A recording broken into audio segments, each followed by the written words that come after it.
Hello everyone, this is Prisha Kakharia. Welcome to my channel. Okay, ये वाला जो आपका वीडियो है ना, इस वीडियो में आप चैप्टर 6 टिश्यूज़ के कुछ इम्पॉर्टेंट क्वेश्चंस को मैं आपको बताने वाली हूँ। ओके, तो फर्स्ट क्वेश्चन से स्टार्ट करते हैं। देखो, पहला क्वेश्चन आपका, मैं आपको सारे डिफरेंसेस बता सकती हूँ कि आपके क्या क्या डिफरेंसेस आ सकते हैं। ओके, एज अ क्वेश्चन तो एग्ज़ाम में एक डिफरेंस आ सकता है, what is the difference between plant tissues and animal tissue. This is the first question which may come. Okay, इसमें आपको देखो, मैं आपको सिर्फ क्वेश्चंस बता रही हूँ। ओके, आप लिख भी सकते हैं उस क्वेश्चंस को, ठीक है। अब मैं, क्योंकि मैंने आपको पूरा समझा दिया है, तो अब मेरे को फिर से उसके आंसर्स एक्सप्लेन करने की ज़रूरत नहीं है, मुझे ऐसा लगता है। तो मैं आपको क्वेश्चंस बता रही हूँ। तो फर्स्ट क्वेश्चन आपका हो गया है कि what is the difference between plant tissues and animal tissues. फिर आपका दूसरा क्वेश्चन हो सकता है कि what is the difference between meristematic tissue and permanent tissue. फिर तीसरा हो सकता है what are the differences between sclerenchyma, collenchyma and parenchyma. ठीक है, ये डिफरेंस आ सकता है। फिर डिफरेंस आ सकता है what is the difference between connective tissue and muscular tissue. कितने सारे टिश्यूज़ होते हैं, तो सारे टिश्यूज़ में से कोई से भी टिश्यू के डिफ्रेंशिएशन आ सकता है। फिर आ सकता है कि कोई से, जैसा मैंने अभी बोला, तो उनमें से कोई सा भी ऐसा क्वेश्चन आ सकता है कि differentiate on the basis of structure, है ना। अब स्ट्रक्चर कोई सा भी आ सकता है कि आपको स्क्लेरेन्काइमा, पैरेन्काइमा और कोलेन्काइमा का स्ट्रक्चर बनाना है और उनके बेसिस पे आपको उसका डिफ्रेंशिएट करना है, ठीक है, वो आ सकता है। फिर आपको आ सकता है कि what is the difference between meristematic tissues. Okay, all types of meristematic tissue, तो उसका आ सकता है, ठीक है। और फिर क्या आ सकता है आपका, तो और आपका आ सकता है कि सिंपल परमानेंट टिश्यू और कॉम्प्लेक्स परमानेंट टिश्यू में क्या डिफरेंस है। ओके, तो मैं इसलिए बता रही हूँ ताकि उसकी भी ऐसे प्रिपरेशन करो कि डिफरेंस की भी फॉर्म में आए, तो आप इजीली वो लिख सको, ठीक है। फिर आपका और क्या डिफरेंस आ सकता है, आपका डिफरेंस आ सकता है एपिथेलियल टिश्यू, है ना। एपिथेलियल टिश्यू और नर्वस टिश्यू के बीच में आ सकता है। फिर एपिथेलियल टिश्यू में भी स्ट्रेटेड, और सॉरी, एपिथेलियल टिश्यू में भी स्क्वामस होता है, क्यूबॉइडल होता है, कॉलमनार होता है, तो इसके भी बीच में डिफरेंस आ सकता है। देन मस्कुलर टिश्यू में भी आ सकता है डिफरेंस। कैसे मस्कुलर टिश्यू में डिफरेंस आ सकता है, 3 टाइप ऑफ टिश्यू बताया था मैंने, स्ट्रेटेड मसल, स्मूथ मसल और कार्डियक मसल, इन तीनों में डिफरेंस आ सकता है। तो टोटल 3 to 4 पॉइंट्स तो आप करके ही रखो, और कुछ कुछ में अगर 5 पॉइंट बन रहा हो तो बहुत अच्छी बात है, तो 5 पॉइंट बना के रखो। इससे क्या होगा, आप ना कुछ ज़्यादा प्रिपरेशन कर पाओगे। और अगर आपका एक भी अकेले आया, जैसे मैंने बताया था कि डिफ्रेंशिएट बिटवीन एपिथेलियल टिश्यू और नर्वस टिश्यू में भी कर लो, तो अगर आपका आया कि right a brief note on nervous tissue या फिर right a brief note on epithelial tissue, तो वो पॉइंट्स तो आपके याद रहेंगे ना, जो आपने डिफ्रेंशिएट के फॉर्म में लिखे। तो वो पॉइंट्स अगर आप लिख दोगे एक के बाद एक के बाद एक पैराग्राफ के फॉर्म में, तो आपको फुल नंबर मिल जाएंगे, ठीक है। तो ये डिफरेंस आ सकता है। फिर कनेक्टिव टिश्यू, कितने सारे कनेक्टिव टिश्यूज़ हैं, ब्लड है, बोन है, एरियोलार है, एडिपोज है, बताया मैंने आपको पहले, ऐसा मत सोचो कि कुछ अलग बताया है। तो ये सारे टिश्यूज़ के बीच में भी कोई डिफरेंस आ सकता है, कार्टिलेज के बीच में और बोन के बीच में डिफरेंस आ सकता है।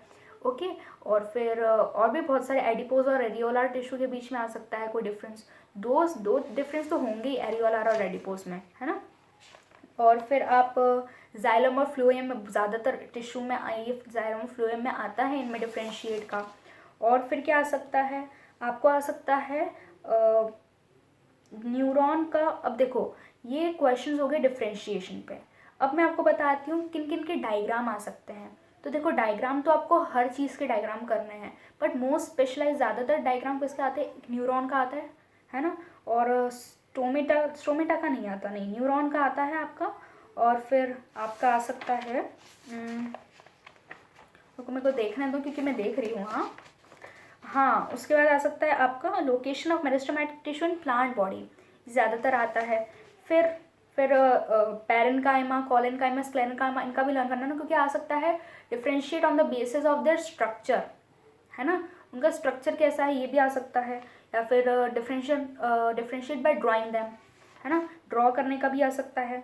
बस इतने ही मेन हैं, बाकी तो करने सारे हैं। ऐसा मत बोलना कि ये वाला तो आपने बोला ही नहीं था, है ना। मैंने मेन मेन बताया है कि कौन सा आपको करना ही है। जैसे लास्ट पॉइंट बचा है, 1 घंटा बचा एग्जाम में, और आपको 1 घंटा क्या, बस 5 मिनट बचे, और आपको क्या क्या देखना है, आपको न्यूरॉन देखना है, आपको स्क्लेरेन्काइमा, कोलेन्काइमा, पैरेन्काइमा का ड्राइंग देखना है, और आपको मेरिस्टेमेटिक टिश्यू का ड्राइंग देखना है, और बाकी आप पलट पलट के तो कुछ भी देख सकते हो, ठीक है, कुछ भी कर सकते हो आप।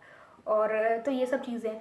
और फिर आपके अगर हम बताएं कि स्ट्रक्चर लोकेशन फंक्शन पे, तो हर चीज़ जो भी आप इस चैप्टर में करनी है ना, तो इस चैप्टर में आपको हर चीज़ किस तरह से लर्न करनी है, उसका स्ट्रक्चर आपको पता होना चाहिए, फंक्शन पता होना चाहिए और लोकेशन पता होना चाहिए। ये 3 बेसिस पे आपको करनी ही है, ठीक है। अब आपको 1 मार्क क्वेश्चन, देखो आप जब चैप्टर पढ़ते हो या फिर किसी का यूट्यूब पे चैप्टर का वीडियो देखते हो, तो आपको ये पता होना चाहिए कि कोई कुछ कुछ सेंटेंसेस होते हैं जो कि 1 मार्क क्वेश्चन में आ सकते हैं। तो आप ना अपने पास पेन और कॉपी रखा करो, तो उसमें ना जो 1 मार्क क्वेश्चन है ना वो जल्दी से लिख लिया करो। जैसे अगर मैंने आपको बताया स्ट्रेटेड मसल का, तो एक क्वेश्चन बना लो स्ट्रेटेड मसल का, है ना, कि स्ट्रेटेड मसल किस कैटेगरी में आते हैं, कौन सा टिश्यू होता है स्ट्रेटेड मसल, कौन सा टिश्यू होता है। फिर कार्डियक मसल जैसे मैंने आपको बताया, तो कार्डियक मसल कहाँ पर लोकेटेड होता है। तो इस तरह से 1 मार्क क्वेश्चन बना सकते हो। ऐसे तो बहुत सारे क्वेश्चन होंगे 1 मार्क के, मैं आपको बताऊंगी, मैं उसका भी नेक्स्ट वीडियो में आपको बनाऊंगी जिसमें आपको मैं 1 मार्क क्वेश्चन के बारे में बताऊंगी, ठीक है, एज वेल एज आंसर्स भी बताऊंगी। और हाँ, आपकी बुक में ना क्वेश्चंस चैप्टर के बीच बीच में कुछ क्वेश्चंस नाम के ब्लू बॉक्स नहीं है, ब्लू कलर के क्वेश्चंस लिखे हुए हैं, वो ज़रूर से कर लेना। और अगर आपके पास एनसीईआरटी एग्जाम्पलर हो ना, तो उसके भी क्वेश्चंस बहुत सारे अच्छे अच्छे क्वेश्चंस हैं, तो वो भी कर लेना, because they are more prone to come, है ना, ये भी आ सकता है। फिर लास्ट में कुछ क्वेश्चंस हैं, जैसे name the regions in which parenchyma tissue is present, कहाँ का पैरेन्काइमा प्रेजेंट होता है, ये आपको बताना है। फिर एरेनकाइमा, देन आता है क्लोरेनकाइमा, ये क्या होता है ना। तो मैंने जिस जिससे बताया है ना, मैंने आपको उसी टाइम बोला था कि आप नोट्स बनाते जाओ। नोट्स को अच्छे से पढ़ोगे तो चैप्टर पढ़ने की ज़रूरत नहीं पड़ेगी, क्योंकि अब आप 9th क्लास में आ गए हो। अब आप ऐसा नहीं कर सकते कि साइंस की एग्ज़ाम है तो आप क्या करोगे, आप हर चैप्टर पढ़ोगे, ऐसा नहीं हो सकता। आपकी कम से कम टोटल 10-12 तो चैप्टर होंगे ही। तो अगर आपकी 1 दिन की या फिर 2 दिन की छुट्टी मिली, तो आप 10-12 chapters as well as question answers as well as exemplar और भी बहुत सारी चीज़ें होती हैं, ये आप नहीं कर पाओगे। ड्राइंग ये सब नहीं कर पाओगे आप। इसलिए मैं बोल रही हूँ नोट्स बना के रखो, ऐसे नोट्स बनाओ जो कि कम पेजेस के हों, बट उसमें पूरे चैप्टर की सारी जानकारी हो, कोई भी छोटी सी चीज़ नहीं छूटे, है ना। मैंने भी वैसे ही नोट्स बना के कर रखे थे, मेरी एग्ज़ाम की प्रिपरेशन मैंने ऐसी करी थी, तो आप भी ऐसे ही कर सकते हो, ठीक है। इससे क्या होगा, आपको आपका टाइम बचेगा, आपको पूरे पूरे चैप्टर्स पढ़ने की ज़रूरत नहीं होगी। आप नोट्स एक बार देख लोगे ना, तो आपका पूरा काम हो जाएगा चैप्टर का, ठीक है। फिर नोट्स के साथ ऐसा नहीं है कि सिर्फ थ्योरी पार्ट लिखो, आप उसके ना प्रैक्टिकली आप उसको सोचो भी, कि जैसे फिजिक्स में होता है, फिजिक्स में आप क्या करते हो, आप सिर्फ नोट्स बना लेते हो, बस वो याद रखते हो, थ्योरी पार्ट याद रखते हो, न्यूमेरिकल्स आते हैं, कुछ कर नहीं पाते हो। तो इसलिए मैं बोलती हूँ फिजिक्स में तो हमेशा ही आप न्यूमेरिकल्स की प्रैक्टिस किया करो। और जैसे मैं अभी बायोलॉजी की बात करूँ, बायोलॉजी पे ही रहती हूँ, तो हमेशा ना ड्राइंग बना के रखा करो अपने नोट्स के साथ। जैसे आपने पैरेन्काइमा, कॉलेनकाइमा, स्क्लेरेन्काइमा लिखा, उसी के पास में यहाँ पे पैरेन्काइमा लिखा था, यहाँ पे कॉलेनकाइमा, यहाँ पे स्क्लेरेन्काइमा, तो उसी के पास में आप पैरेन्काइमा की फ़ोटो बना लो, कॉलेनकाइमा की फ़ोटो, स्क्लेरेन्काइमा का फ़ोटो। थोड़े टाइम तक आपको थोड़ी सी मेहनत लगेगी, हाथ दुखेगा, सब कुछ होगा, बट एग्ज़ाम के टाइम पे पता है वो सबसे ज़्यादा आपकी प्रिपरेशन में हेल्प करेगा, ठीक है। उसके बाद आप क्या कर सकते हो, बहुत सारे ऐप्स होते हैं, है ना, आपके मोबाइल फ़ोन पे प्ले स्टोर में जाओ, कुछ ऐप्स निकालो जिसमें कि मॉक टेस्ट होती हैं, है ना, या फिर नहीं हो तो अपने आप से कुछ क्वेश्चंस बनाओ। और ऐसे क्वेश्चंस बनाओ एग्ज़ाम टाइम पे, तो ऐसे क्वेश्चंस बनाओ जो कि आपको खुद को पता होता है कि आप किस चीज़ में डिफ़िकल्टी आ रही है आपको, तो उन वैसे क्वेश्चंस बनाओ जिसमें आपको डिफ़िकल्टी आ रही है, और बुक बंद करके कॉपी साइड में रख के आप एक बार उन क्वेश्चंस को करके देखो कि कैसा क्वेश्चंस आ रहे हैं कि नहीं आ रहे हैं। बिकॉज ज़्यादातर क्या होता है, जो क्वेश्चन हमको आते हैं ना, वो तो हमें आ ही जाते हैं, ऑब्वियस सी बात है, बट जो नहीं आते ना, वो अगर आ गए ना, 5 नंबर 4 नंबर आ गए, तो ज़्यादातर मार्क्स कट जाते हैं हमारे। इसलिए आपको वो याद रखनी है। तो ये सारी स्ट्रेटजीज आपको याद रखनी है आपके एग्जाम पेपर सॉल्व करने के टाइम पे। अभी तो मैंने आपको टिश्यूज़ के बारे में बताया, पर मैं हर चैप्टर जो भी आपको बताऊंगी ना, उसके लास्ट में एक ऐसा वीडियो बनाऊंगी जिसमें कि आपको क्वेश्चंस और आपको उस चैप्टर की क्या स्ट्रेटजी हैं, एज वेल एज दूसरे सब्जेक्ट्स करते हो आप, उनकी क्या स्ट्रेटजी है, उनके बारे में मैं आपको बताऊँगी, ओके। तो ये चैप्टर में आप सारी ड्राइंग्स, उनके नोट्स बनाइए मेरे प्रीवियस वीडियोस देखकर, ओके। अगर आपको कोई प्रॉब्लम आ रही है, कोई डाउट है, तो प्लीज़ कमेंट सेक्शन में बताइए, ताकि मैं आपके डाउट इजीली सॉल्व कर सकूं, ठीक है। और मैंने आपको पहले भी बताया है कि please like and subscribe my channel, okay.